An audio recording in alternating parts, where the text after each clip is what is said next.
Welcome to Storycomic Presents, where we interview amazing storytellers and artists. This is episode 256. I'm your host, Barney Smith of Storycomic.com, and we're excited to have back with us the internationally acclaimed and talented comic creator, Sam Vera. Hey, what's Sam, up? how you doing? I'm doing good. Yeah. Great. So before we went live, we were talking about that you are now, as of this recording, you are now at the Puerto Rico Comic Con. Is that correct? Yes, it's my first time here. Right. I'm actually in my hotel room right now. I just finished setting up my booth. That was an ordeal in itself, but so I finished setting up my booth, and so I'm back at the hotel, doing some art commissions, getting them ready for tomorrow. The venue's humongous. They have some really big, giant booths. I mean, it looks like the Puerto Rico Comic Con's version of a New York Comic Con. I would love to see the scale of the crowd tomorrow. Let me just go to this. I looked up the Puerto Rico Comic Con. It looks like a really humongous event. I've never been to it. I've been to an event in Puerto Rico ever. And so I was like, you know what? Let's roll the dice and let's see what happens. And let's have some fun. You're going to be promoting your There's an Alien in My Toilet Volume 1 as well while you're there, correct? Well, I'll be promoting the Kickstarter from the show, yes. Right. So, okay. I have the first 4 books with me, but I'm promoting the graphic novel at the venue too. So hopefully that goes well. Hopefully I get some excitement around my booth. I mean, I have a nice booth. It's not like the artist alley here. Their booths, which is fantastic. So I have a 10 by 10 space. I have plenty of room. I have really cool neighbors next to me. The competition is thick. I was looking at all the people that around. There's a lot of talent, so hopefully their fans come over and see this crazy dude from Texas that just popped in unannounced. Working on my Spanglish. Right. Because everybody's speaking in Spanish, and man, am I struggling, but I'm having fun. Is Duty? Do you actually have like a Spanish translated version of your comic book available? No, not yet. So Okay. the only book I ever converted to Spanish was my book Forbidden, and that was years ago. But right now, what I'm trying to do is build a demand for Duty, Okay. and social media. It's very limited on really connecting with people because it's a saturated platform. So Right. I need to get out into. That's why I wanted to do Puerto Rico. I want to go to as many venues as possible and meet people face to face and let them see the character, let them talk to me, hopefully pick up the product. I have tons of prints, I have keychains, I have buttons, I have stickers, all centered around Duty. And it's a Duty extravaganza. So I'm hoping that over here that they fall in love with the character as much as I do. I have been a fan of Duty since day one. Once you were on over like 100 episodes ago when we were talking about Duty, and for those that might be unfamiliar with Duty, you want to give people a little bit of background on the comic book. Yes, his name is Dudarius Uranus, and his name is Duty. He's from the planet Uranus. He's the son of the Emperor, and basically, because his father's the Emperor of Uranus, Duty is sheltered, and he's led to believe that he's the smartest, most advanced thing. He's daddy's boy, and so he has this larger than life persona, and so he oversteps, right? So he eats with his eyes, and so he wants to go on these daring adventures to prove to his father, to live up to his father's expectations. So he ends up really there's a general goatee that is basically responsible for Duty's protection. And so, Okay. but he's a little annoyed by Duty because Duty could be a little overbearing. So he sends Duty on a fool's errand. He says, "Oh, no harm's going to come from this," and Duty goes half-witted straight to Earth, and he forgets to refuel, so he crash lands on Earth. And now he finds himself having to survive Earth's simple creatures, eventually getting into a house where there's a family there. There's a father and son, and there's a Chihuahua named Herman who thinks Duty's a talking jalapeno, and so he's going after Duty. But and now with issue 5, which is in the graphic novel, we introduce Patrick, which is Bobby's best friend. That Bobby's a gamer, and Bobby believes he's seen something, and his dad doesn't believe him. So he calls his buddy Patrick. So they're on the hunt. You have Agent D.O.E, works for a government agency that's out hot on duty's trail. You have the dad, who is really getting annoyed by Herman and his son. Herman constantly barking, and the son, saying that there's something in the house. So the father's the butt of jokes from his buddies at work.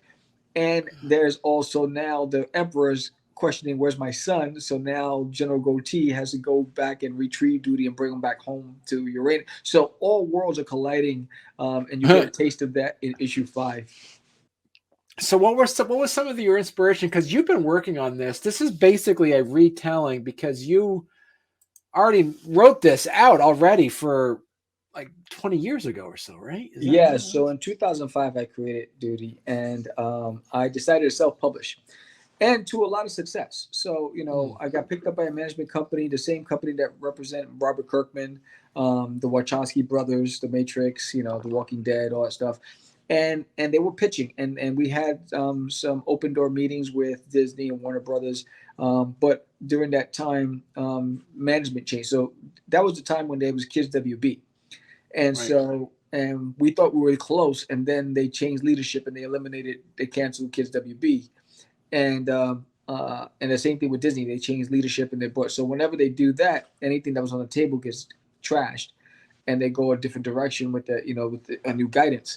So that was a little frustrating. But back then, I only did the first 5 issues, but the 3, 4, and 5 are very different from the ones that I produce now, because I redrew everything, I recolored everything, and I adjusted things. And there's some new characters, like Patrick's a new character in the story, and back then, it was distributed in Borders, Barnes and Nobles, the bookstores, the Walmarts, and I was got a lot of press. It was on we were on local and national television, and but when all the deals dropped and everything fell to the wayside, the pressure of doing comics and the amount of money I was spending, which was my own hard-earned money because I had a full-time job, was taking a toll on my family. So I had to give it up, and I walked away from comics for 10 years. So when I decided to come back, Duty was always calling to me. I came back and I started Catch the Crazies and then Forbidden, but I was like, you know what? I need to finish Duty. I need to finish the story. So from now until as long as I can do it, Duty's my primary focus. Right. Okay. One of the things that you're talked about on here is that if somebody's interested in just getting issue number 5, they can, correct? It's an add-on, yes. Okay. So there's 2 ways to get issue number 5. You can get a digital version right now, because I'm really focusing on the graphic novel. Right. Or you can add it on, or if we unlock the top tier, the stretch goal, then it unlocks it and everyone can add that on. But if we do get funded by Saturday, 5 people will be put into a raffle and get the issue 5. So I'm going to pull 5 names from the backers, physical backers. So if we get funded by Saturday, 5 physical backers will and I'll announce it on Cast the Craze podcast. I'll do the spin the wheel and throw the names in there and see who comes up, and 5 people will get it. Right. And I see that you got the podcast sponsor deal there too. I'm always a fan of the podcast sponsor deal. So yeah.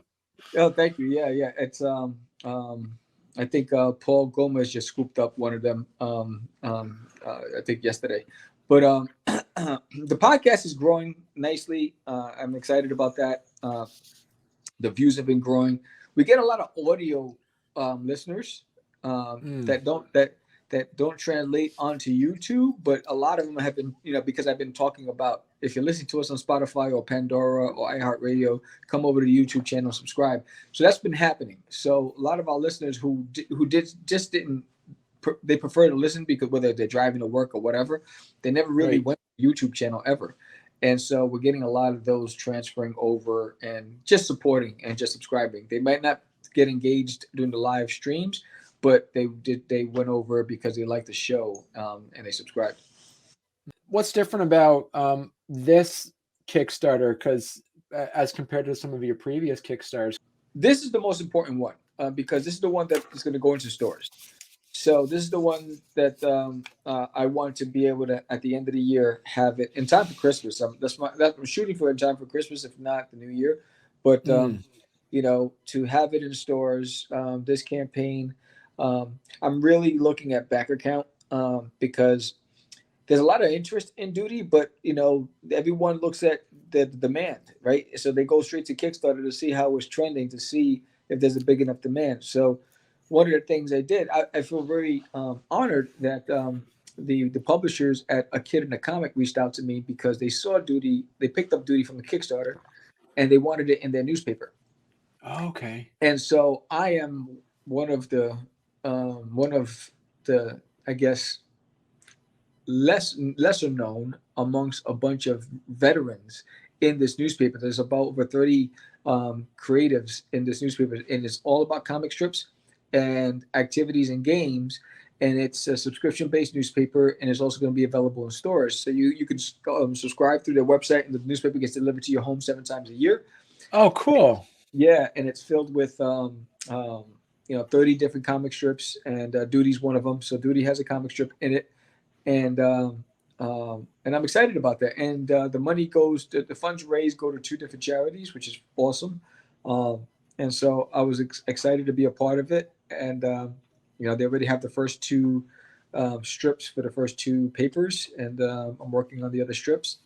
And so that's another way of just getting more exposure for Duty. And I'm looking at working with local comic book stores to do some in-store signings very soon. So there's some things that I'm working on to really grassroots stuff. I'm really I'm hitting the pavement, going out there and just trying to connect with people. No, because that's something similar to what you were doing before with you had a charitable piece for your previous Kickstarters as well, right? Yes, yes. So yeah, the last few Kickstarters I donated. The backers had an option to buy a book for themselves or buy 5 books to go to comic book for kids. Right. Yes, and I didn't do it for the graphic novel because it's a big ticket item, and I didn't want Right. people to feel pressure. But I will be bringing it back for issue 6 on the next campaign. Because I remember that. So this was seems like that's similar in scope with kids in comics, basically as well. Well, the difference between comic book for kids is that we publishers from all over the world send them books, and it goes directly to kids struggling with cancer in hospitals.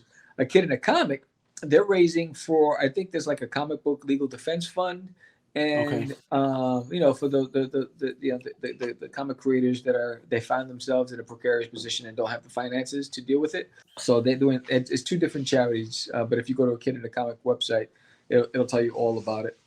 And as you said, they reached out to you, correct? Yes, I thought I was being punked. I thought I was a spam. Because I get unsolicited stuff all the time. We can make you a superstar. We can do that, right? And so I basically, poor guys, they could have just walked away from me because I said, I hear this all the time. I said, do me a favor, send me as much detail as possible to this email. I will read it and I'll get back to you. And then I read it, and then I said, all right, here's what I read, and this is these are the questions I have. So we went back and forth, and then eventually, then they sent me the contract. We agreed, and then we went from there. But it took a couple months because I just wasn't very trusted. So that's interesting. So for those that might be like listening to this, because you're really active within the indie comic scene. You and George with your website and also being with your podcast and YouTube channel. Is this something that your other indie comic creators could reach out to at A Kid in a Comic, or is this kind of like an invite only kind of thing? I think it was invite. That's how they reached out to me. There's only a couple of other guys that I know there, but J.M. DeSantis, it was an invite to him because the artist was, I guess they reached out to the artist, and the artist needed a write or the writer, and the writer reached out to J.M. DeSantis, and so then he reached out to me asking me questions, but because I had I was under NDA. Yes, I couldn't speak about it, so I didn't. I said, "Look, I have a clause. I can't talk about it, but you should talk to the person who recruited you." So he probably thought I was being standoffish or evasive, but I just didn't know, and I didn't want to be able to talk about things that I felt, because everything was secret until they were able to announce it. From what I understand, he was they sought him out, and they sought me out. Okay. You're really excited about this, about putting this together as your first graphic novel, but also you're excited the fact that you'll be able to continue their story as an issue number 5. What are some of your avid Duty fans or can expect with issue number 5? Issue number 5 the it is that shifting moment in the entire series. This is where the heat comes on, right? Because there's 2 arcs to this. There's just 2 volumes to the series. They're both 5 issues each. So this is the first volume, and because There's an End of My Toilet ends with issue 10. The punchline is in issue 10, and you'll understand why the title. But then it goes into Duty, right? Where it's just Duty, and then he goes on many adventures. But what's interesting about this one is that you get to see why Duty, the influences behind who he is, right? You get a little backstory on him. You find out how he really ended up on Earth, right? And it was a joke, it was a joke that they forgot about, and right, until the Emperor starts looking for his son, right? So there's that. Now there's a sense of urgency. Oh, whatever happened to him? Did he even make it to Earth? What's going on, right? And you would think that the Emperor's son, that everyone's going to keep close tabs on him, right? So, but that's how overbearing Duty is, right? You're like, oh, I just need a break from this kid. So then you have Agent D.O.E, right? So you'll start seeing, the government that's tracking the UFO. They're rounding up all the witnesses, and the witnesses are all animals, right? So they're scooping up all these animals from the forest that encountered Duty, right? And then you have what's happening in the house with Bobby and Herman. Then you get introduced to Patrick. Who's Patrick, right? And so there's all these elements, and it's like, so the question becomes like, what? And then it ends on a cliffhanger, and that's what's fantastic about this. So this is because you'll start. There's also a character, the janitor, that you'll find out about. So there's a lot of elements to this. It's a lot of fun. I've had the best time of my life with it, and I'm excited because I really want comic book stores are more inclined to pick up your graphic novel versus your floppies, right?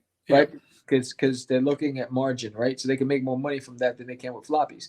So for me, it's like, all right, once this campaign is over, I'm going to start hitting up all the comic shops in Texas first. I'm going to go door to door, like as a salesman, with my books in the back trunk, and I'm like, hey, you want to carry this? Now, if they say, do you have the floppies as well? That's a bonus. Let's say, well, yeah, you can get you can do 1 floppy a month, and then the graphic novel in month number 6, and so it all depends on how they want to go. But from everyone I've spoken to, they prefer the graphic novel. So I wanted to do this, and then hopefully get it in stores by the time Christmas comes. As I said, I'm reading this. What I really love about your Duty comic is that it reminds me a lot of reading those Disney kids comics of like DuckTales, or reading one of those and especially I love the literal fun, like the enjoyment that I can see that you do when you're making this comic book, reading with the Chihuahua scenes, where it reminds me a lot of like some of those like Looney Tunes cartoons. Like it's just so much fun reading that. And it really is. I would say that it's like, it reminds me a lot as well as like adults can enjoy this, but kids will really get a kick out of this comic book as well. Yes, that's what's fantastic about, because unfortunately, guys like to pretend they're too cool, right? Right. Yeah. But when nobody's looking, they're geeking out, right? So I'm telling you, it's okay to be a kid. It's okay to have fun. When I'm at conventions, it's the adults that are buying it and laughing at it, and then they're thinking about the kids afterwards, right? So when it's online, people are looking at for their kids, not necessarily for themselves. But when they see it in person, they pick it up and they read those first couple of pages. They start laughing and they go, you know what, I gotta have this, right? And so the age group is so wide that it's just family fun. Because Right. I grew up, I believe, with the best classic cartoons in the world, right? I grew up with stuff like, you said it, Looney Tunes, Yosemite Sam, Bugs Bunny, Yeah. Alf. I mean, I watch Right. Alf every day since I've been in Texas. There's a dedicated Alf channel in Texas, and it's the cartoons in the morning and it's the sitcom at night. And I watch Alf all the time, and my wife thinks I'm crazy, but and I still laugh at the same punchlines, right? Right. But it's for me, it's that kind of just don't take yourself seriously, be as goofy as possible, and just have fun. And that's what this book is about. Is that a little bit of like an inspiration for Duty from Alf as well, being an alien on a planet and kind of trying to figure out your own way? Well, everything. E.T. Yeah. E.T. I mean, I cried at E.T. I still cry at E.T. Right? So, you know what's gonna happen. I still bawl, right? So it's just pathetic. So for E.T. to Alf, Marvin the Martian, I mean, Oh, I'm right. a big Marvin the sci Martian. I'm a big sci-fi buff. I love everything space-wise. So for me, it's just I was a big Fraggle Rock fan. I love Fraggle Uh-huh. Rock. So goofy, quirky, and and the best, and the best are the ones that have just that one name, like Google Duty, right? So it's like, and he's just fun. He's just fun to draw. He's just he's an extension of me when I was a kid, and I thought I was smarter than everybody, and so it's like, but I walked into walls and I overstepped and I overcommitted, and I had a lot of bumps in the road, and so Right. for me, it's just when I write for Duty, I'm tapping into my youth and all those emotions and all those feelings and all those experiences that I felt and had, and I just pour it into him. If a parent is thinking about buying this book for their children, would you say like Duty is a good influence for their Yes. 6 or 7 or 8 year old? Yes, because the duty is he has all the anxieties that we all have, right? Right. So the anxieties of being the son of the most powerful person on the planet, Mm. when he comes from, right? Trying to fill those shoes, and live up to those expectations, worried about what other people think about him, right? So he finds refuge in just taking risks and going out there and trying. He's really trying to discover himself, and in Mm. doing so, he's realizing, hey, wait, I'm not that smart. Hey, wait, I'm not that this, whatever. But he refuses to admit it, right? And he keeps on pushing forward, and he's Right. experiencing all these new things he's never experiencing, and he's learning how to adjust and adapt to it. Who that's growing up. That's just a kid growing up, and and then what happens? All of those things that happen when you Duty becomes a samurai, he becomes a cowboy. That's in his imagination. Mm. That's not actually happening. That's what happens when he falls unconscious, right? And so next thing you know, so whoever it was that caused that to happen, now he's in his REM state. He's dreaming about him being the smarter one, the victor in the Mm. series, and taking down his opponent. But in real life, he's always getting taken down. And what's great about the stories are every comic book and even the graphic novel has trivia questions, brain teasers, puzzles, activities. This to encourage learning, education, questioning, retention. Right? There's questions based on the story. It helps if you have a child that that what happens. Everyone has limited attention spans, and you really want them to focus on something. You give them something they Mm. might enjoy, and they might start training their brain to start understanding what they've read because they're going to get a question on it. So there's a lot of things. But as far as age, I don't put an age on it. I tell the parent, pick it up, read it, and you decide if you want to give it to your kid based on the age. But Right. I can tell you right now, I have parents who have kids as young as 6, 7 that read Duty, um, um, and they love it, and they. Right. I mean, I have her name is Kathy. I met her at a Comic Con in Texas. She's a cosplayer. She's a grandma, and she picked up Duty, and she's a fan, and she buys it for herself and for her grandson, and they read Duty together, and they have fun.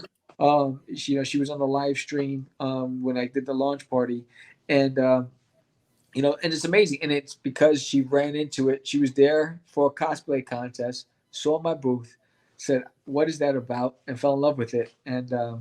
So, and again, she made the choice as an adult, and then she introduced it to the child because the child's not the one with the money, so the adult has to make the decision. So I always say, make the decision, and then you'll be pleasantly surprised when you read it. From past Kickstarters, that is there anything specific to this Kickstarter as compared to your previous Kickstarters? Yeah, this Kickstarter introduced a couple of new things. There's a keychain that I didn't have available in the last Kickstarters. It's the first of its kind.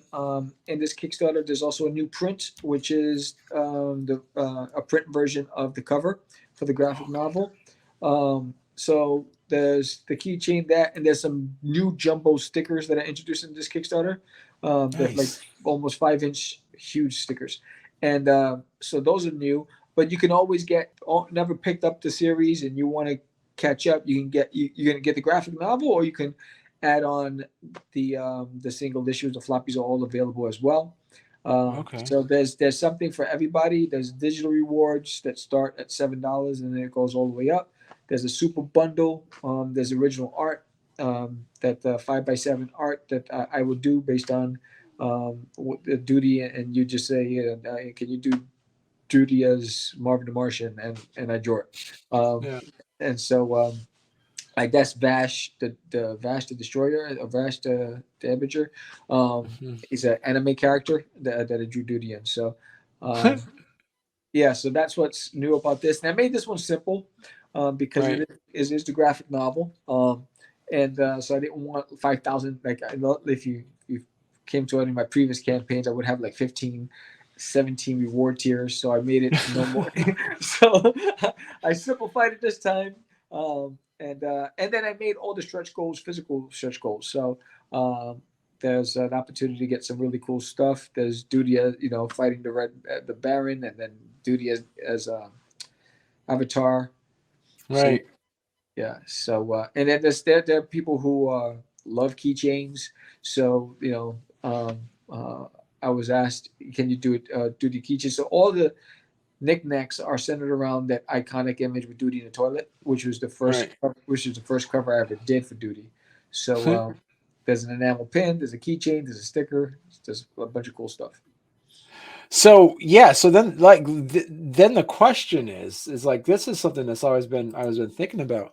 Is there ever, even at the beginning, I don't recall him ever being in a toilet. So is there actually going to be like a climactic scene where he's going to actually be in somebody's toilet, or how does? Well, in this graphic novel, you're gonna get a taste, right? Okay. So this graphic, that's where Bobby comes in, and this was where Patrick comes in, and so you're gonna get a taste of what's going on. So I can't give it away, but Right. yes, the toilet is the main It's like actor, the right? goal. Like, yeah, it's Yes, like yeah, the yeah, direction the story's yes. heading. Yeah.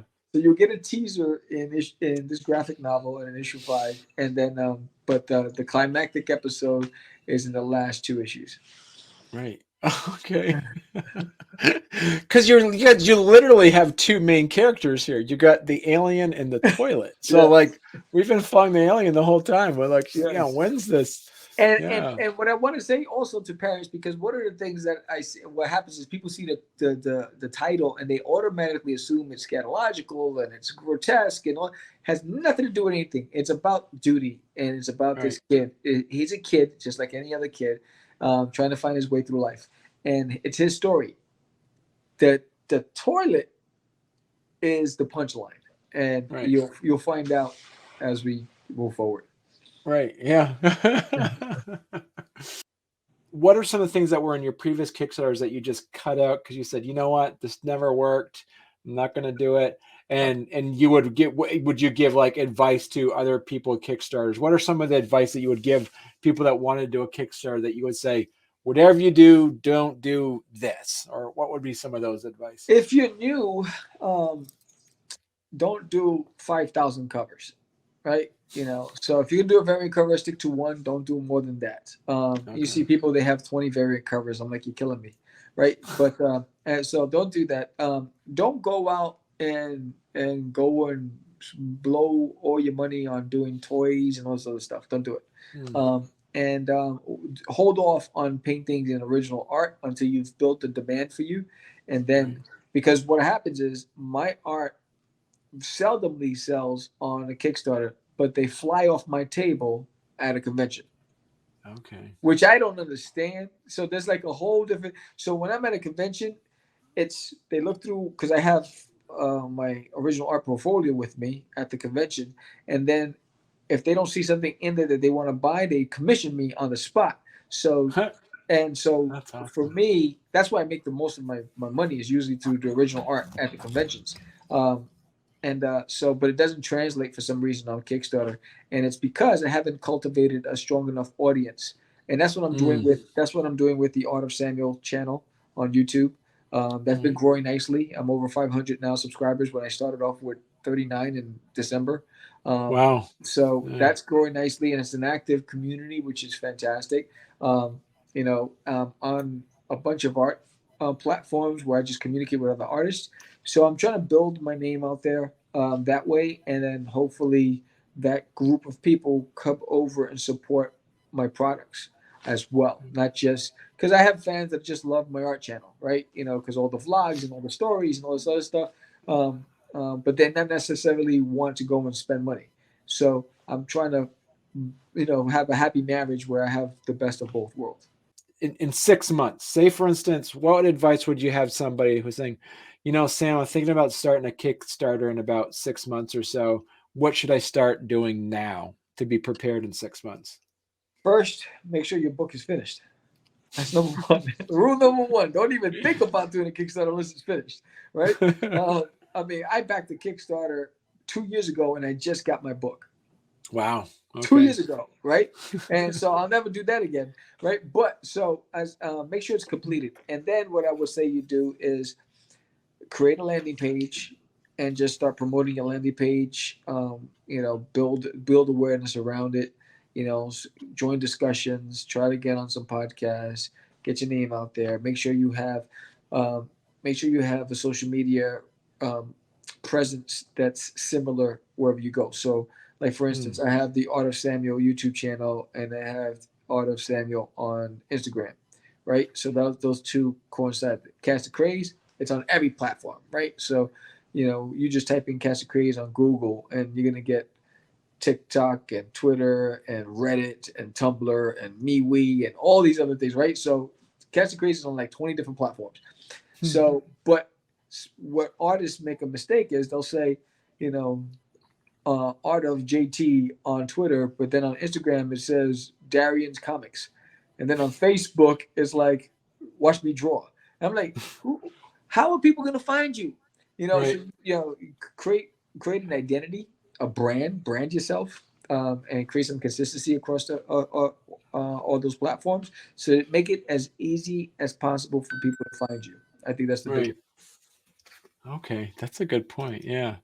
And so in order to make this conversation evergreen for those that might be listening to this interview 6 months or a year from now, where can they actually buy the graphic novel of your volume 1? Yeah, so Podcast. Once Kickstarter is over, it'll be available on dudiesworld.com. Once I solidify the distribution, then I'll release a press release on where, because the goal is partnering with a print on demand distributor that's going to distribute it globally. And so once I have that solidified and I have the orders in and I get that first invoice, then I'll be able to share who are the vendors and where you can get them. Okay, perfect. Yeah, and they could also, as you say, like in the show notes, we'll have a link to, your websites as well as that iCreateStories.com, I believe is your. It's dudiesworld.com. So Okay. you type in I Create Stories, it's going to go straight to Duties World. So everything links to one site. I changed the I Create Stories, and I just wanted to really focus. I Create Stories was all of my stuff, my kids' books, all that stuff. But right now I'm just focusing on Duty, so it's Duties World. Dutiesworld.com. Okay, yeah. Perfect. Excellent. Good luck, man, and have fun at the Comic-Con. Thank you. Yeah. I hope to have fun. It was a round ride just getting here, so yeah, I'm looking forward to it. Yeah, you'll sleep well. You'll sleep well tonight, I'm sure. Yeah. Oh yeah, I have wings and fries. I'm gonna sleep well.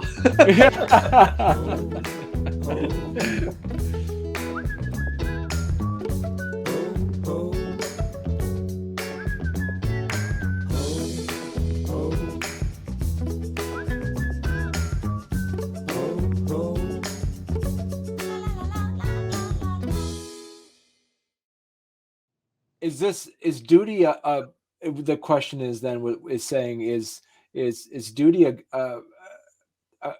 good what's the word I'm looking for? I'm gonna edit this part out. So this is good. So I always Age appropriate. Timestamp this. Yeah. What's the word I'm looking for? A good not a mentor. Is it age appropriate? Not age appropriate. It's age appropriate, but a good. So if a parent is thinking about buying this book for their children, would you say like duty is a good influence for their 6 or 7 or 8 year old? Yes, because duty he has all the anxiety.